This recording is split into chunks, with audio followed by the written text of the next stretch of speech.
Good evening and welcome back to yet another episode of Learning English at Home. This is an online wonderful masterclass wherein we learn English from the safety of our homes. While we stay home due to the corona lockdown, we definitely would want to make the best of this opportunity that we have. तो चलिए दोस्तों शुरू करते हैं आज का episode.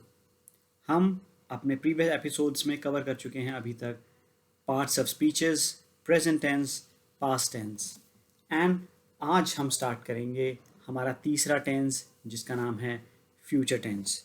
जैसे कि हम पहले भी देख चुके हैं फ्यूचर टेंस के भी चार टाइप्स होते हैं।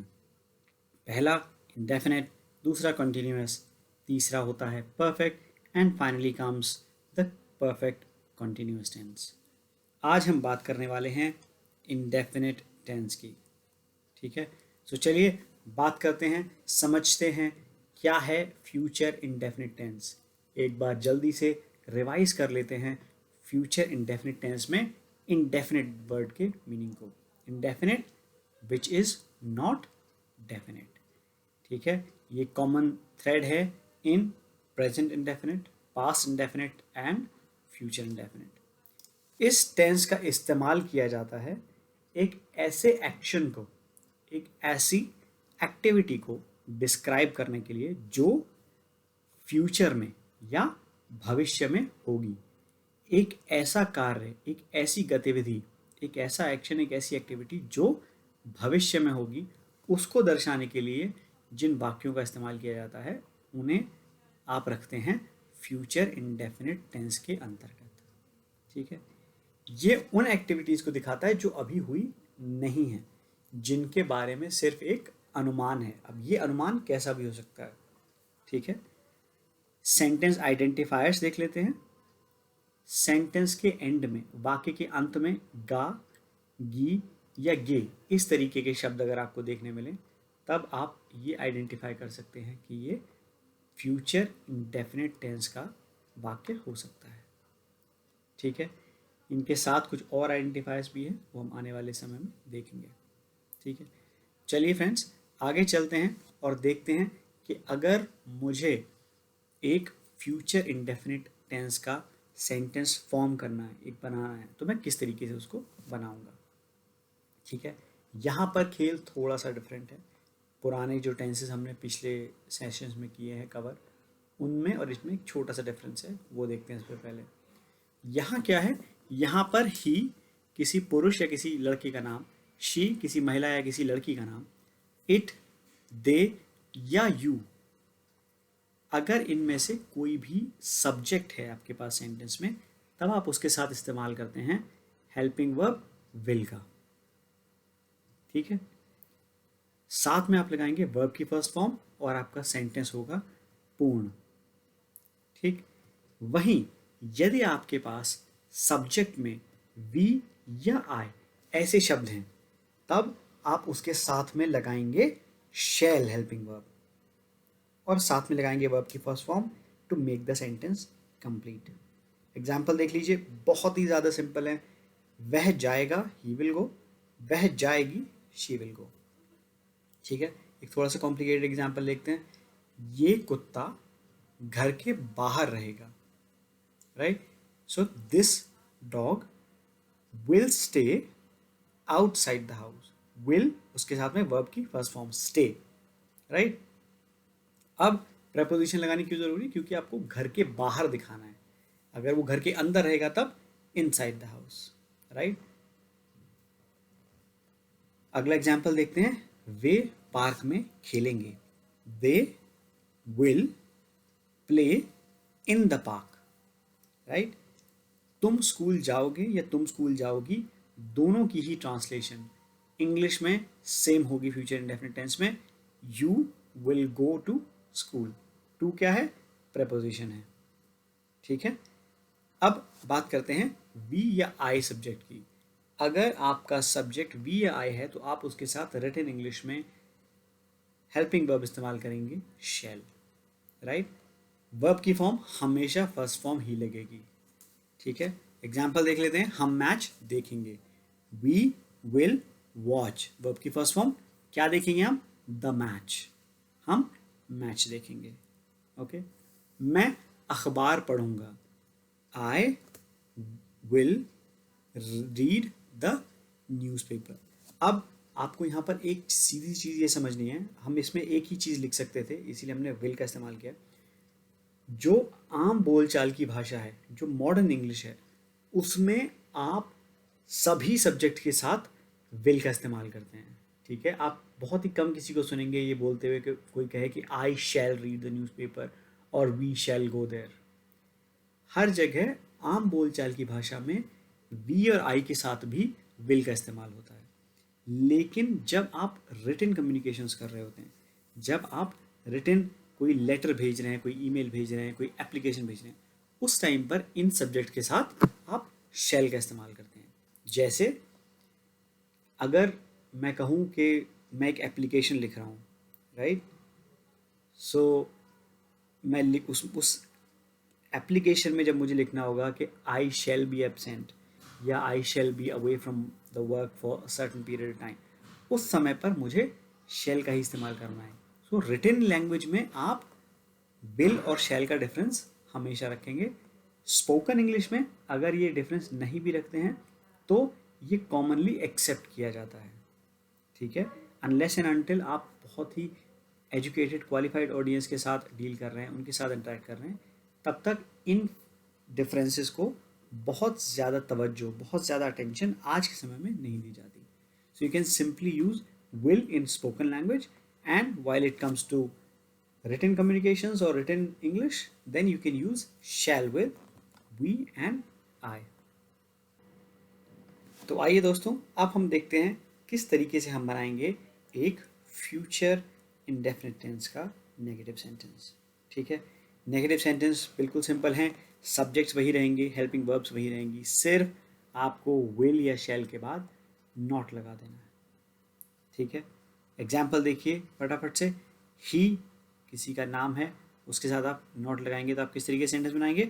वह नहीं जाएगा, he will not go, verb की फर्स्ट फॉर्म है।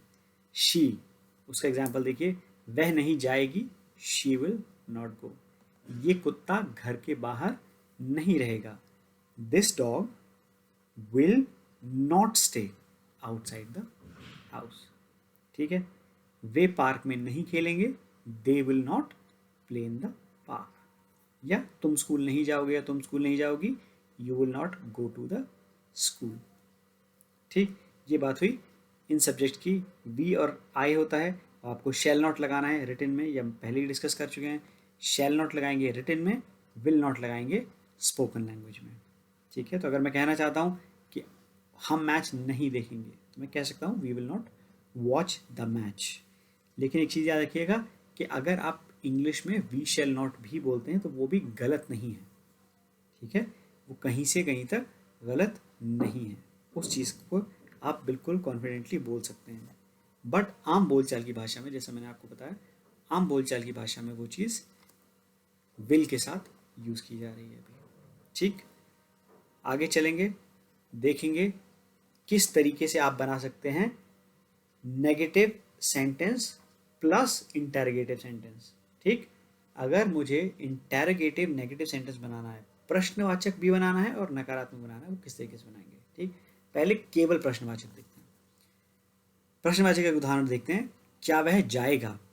आपको क्या करना है सेंटेंस बनाने के लिए? हेल्पिंग वर्ब को सब्जेक्ट से पहले लेकर के आना है।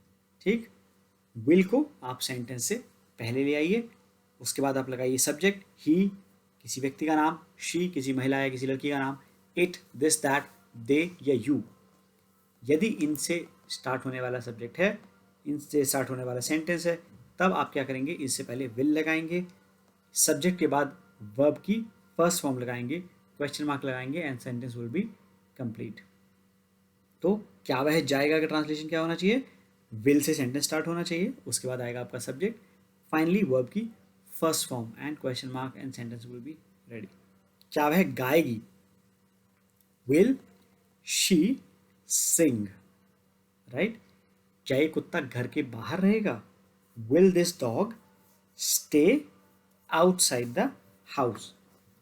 क्या वे पार्क में नहीं खेलेंगे, will they not play in the park. अब ये एग्जाम्पल हमने लिया है इंटेरोगेटिव नेगेटिव का, ठीक। तो एक बार रूल देखिए इसका, अगर इंटेरोगेटिव नेगेटिव सेंटेंस आपको बनाना है तो आपको क्या करना है, आपको सिर्फ विल के साथ या शैल के साथ नॉट लगा देना है, ठीक। लेकिन वो नॉट आप किस तरीके से लगाएंगे, वो नॉट आपको लगाना है सब्जेक्ट के बाद, ठीक। सब्जेक्ट के कहाँ लगाना है, बाद में लगाना है, ठीक है। यहाँ हमने ब्रैकेट में इसलिए लिखा है सो दैट हम आपको ये समझा सकें कि ये टेबल, ये फॉर्मूला आपके इंटेरोगेटिव प्लस इंटेरोगेटिव नेगेटिव दोनों के लिए है, ठीक। इस तरीके से आप सेंटेंस बना सकते हैं। तो आप एग्जाम्पल देख लेते दोबारा से, क्या वे पार्क में नहीं खेलेंगे, विल आ गया सबसे पहले इंटेरोगेटिव सेंटेंस के लिए, सब्जेक्ट आ गया आपका दे, उसके बाद आप लिखेंगे not play in the park. क्यों, वर्ब से पहले आपको नॉट लगाना है, ठीक। अगला सेंटेंस देखते हैं, क्या तुम स्कूल नहीं जाओगे या क्या तुम स्कूल नहीं जाओगी। विल यू, यू सब्जेक्ट है यहां पर, not go to the school और not go to school, verb से पहले आपको नॉट लगाना है, ठीक है। अब आइए विल के बाद शैल पर, शैल के साथ भी सेम रूल लागू होता है, आप शैल से सेंटेंस स्टार्ट करेंगे, अगर इंटेरोगेटिव नेगेटिव बनाना है तब आप सब्जेक्ट के बाद नॉट लगा देंगे, ठीक। क्या हम मैच नहीं देखेंगे, will we not watch the match, spoken English में। रिटन इंग्लिश में shall we not watch the match, सिर्फ इतना सा डिफरेंस आएगा, everything else will remain the same, बाकी सारा कुछ सेम रहेगा। क्या मैं अखबार पढ़ूंगा, विल आई रीड, वर्ब की फर्स्ट फॉर्म आ गई द न्यूज़पेपर, अखबार को, ठीक है। ये बात हुई हमारे interrogative plus interrogative negative sentences की। आगे चलते हैं, फॉर्मूलाज देख लेते हैं। ही, शी, इट, नेम, यू या दे, इनके साथ आप लगाएंगे विल, साथ में लगाएंगे वर्ब की फर्स्ट फॉर्म और फ्यूचर इंडेफिनिट टेंस का प्रेजेंट पॉजिटिव सेंटेंस रेडी है। आई या वी, इनके साथ आप लगाएंगे शैल, साथ में लगाएंगे वर्ब की फर्स्ट फॉर्म और आपका ये सेंटेंस भी तैयार है। नेगेटिव सेंटेंस अगर आपको बनाना है तो ही, शी, इट, नेम, यू या दे, इन सब्जेक्ट के साथ आपको लगाना है विल नॉट। विल नॉट किस तरीके से लगाना है, विल सेंटेंस, विल नॉट किस तरीके से लगाना है कि आपको हमेशा वर्ब के फर्स्ट फॉर्म से पहले ये रखना है, ठीक है। अगर आई या वी है तब आप लगाएंगे शैल नॉट प्लस वर्ब की फर्स्ट फॉर्म और आपका सेंटेंस होगा कंप्लीट। वहीं अगर आपको इंटेरोगेटिव सेंटेंस बनाना है, इंटेरोगेटिव वाक्य बनाना है, तब आप क्या करेंगे, विल से स्टार्ट करेंगे सेंटेंस, अगर आपके सब्जेक्ट हैं ही, शी, इट, नेम, यू या दे, साथ में लगाएंगे वर्ब की first form and sentence will be ready. अगर यही शैल से स्टार्ट कर रहे हैं तो आपके सब्जेक्ट क्या होना चाहिए, आई या वी, साथ में लगेगी वर्ब की first form, sentence will be ready. यहीं अगर आपको इंटेरोगेटिव नेगेटिव सेंटेंस बनाना है तब आपको वर्ब की फर्स्ट फॉर्म से पहले दोनों ही टाइप्स में, चाहे वो विल से स्टार्ट हो चाहे वो शेल से स्टार्ट हो, आपको लगाना है not and sentence will become interrogative negative, यानी कि वो सवाल भी पूछ रहा है और नेगेटिव बात भी कर रहा है, ठीक है। क्या हम पार्क में नहीं खेलेंगे, मैं सवाल भी पूछ रहा हूँ साथ ही नेगेटिव बात भी कर रहा हूँ, मैं पॉजिटिव सवाल नहीं पूछ रहा हूँ कि क्या हम खेलेंगे, राइट। और आप सेंटेंस क्या बनाएंगे, will we not play in the park.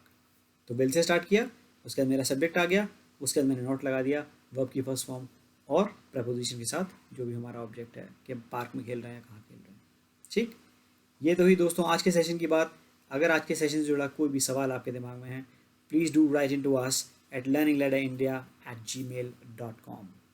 आज का सेशन आपको कैसा लगा हमें कमेंट्स में ज़रूर बताइएगा। If you like it please give it a thumbs up, share it with your friends as well, and subscribe to our YouTube channel. And don't forget to hit the bell icon so that you never miss a video from Learning Ladder. Until next time, keep learning, keep growing. Thank you.